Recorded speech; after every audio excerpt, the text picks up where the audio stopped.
Alright, this is a highlight video from June 15th, Wednesday, GreatStockPicks.com live trading chat room. I know you've seen this in many of our videos before. I'm going to start the video with the biggest highlight, maybe my best call of the year here, albeit one of my worst trades. It wasn't a horrible trade. I made good money on it, but at the end, when you realize you sold for absolutely no reason, I say no reason, but the market was, headed back toward lows today. We all know how weak the market was today, and I didn't want to give up any gains. Okay, so on these bottom feeding picks that I like to do, I'm taking quick profits on some. I'm trying to let the rest run, but man, did I make a blunder on CSC today, and you'll see why in just a second. I like this push down here, little bounce, and then it got into that almost that waterfall shape. I love the volume here, so we're looking for a capitulation whenever we see that and a bounce. Okay. Using a method we teach, I call this, love this high volume, narrow green candle after this kind of a sell-off. Okay, so called it 3734. Actually typed into chat, CSC 3734 trigger, idea 3724 stop. So a dime risk on CSC. There's the trigger. Sold some pretty quickly right in here.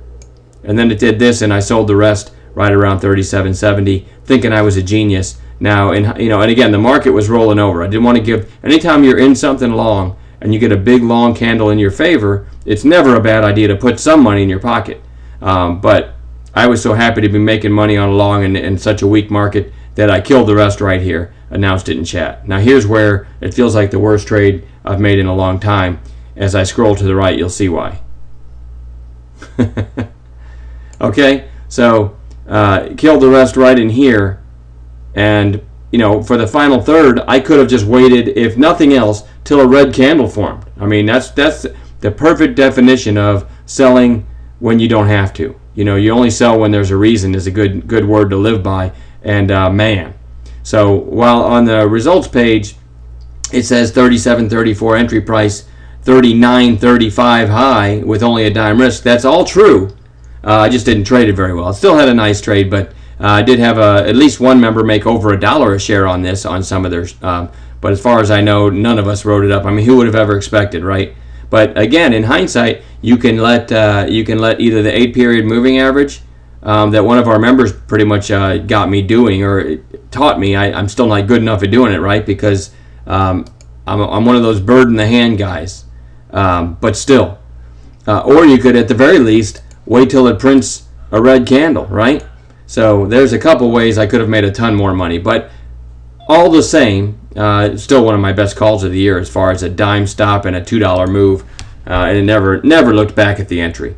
A couple other highlights from today.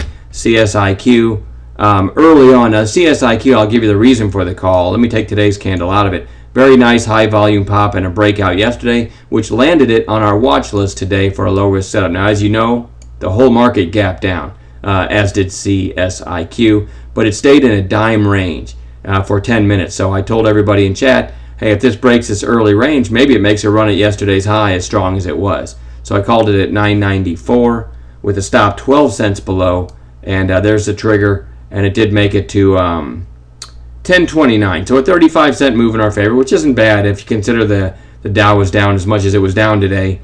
It isn't bad to have that kind of a move in our favor. One of our members, MAGDI, M-A-G-D-I, I'm not sure if I'm pronouncing that right, alerted me to Sunoco, which also meets those parameters. This has that potential, we call it a PFPD, a potential final push down. It had that potential final push down look to it. So nice alert, MAGDI, and then you can see a nice narrow green, just like CSC, a nice narrow green candle after grinding down all day, and then that stair-step push. Loved everything about it. Called it long at 39.18 with a 39.10 stop. So 8 cents risk from 39.18. This one made it to 39.64. 46-cent move in our favor. And then we also told somebody we're going to start calling some shorts. I know I need to in this market. Skechers has been, it just can't seem to hold a bounce.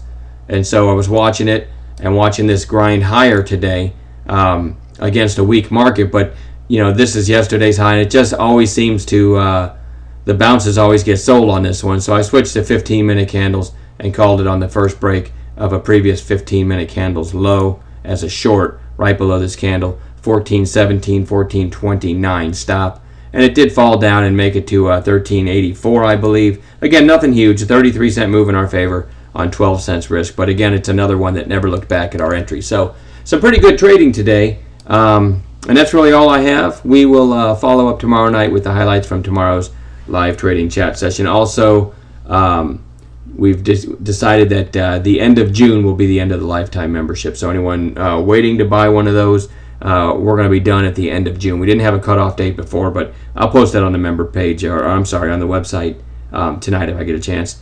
And don't forget, Game 7, Stanley Cup tonight. Go Boston.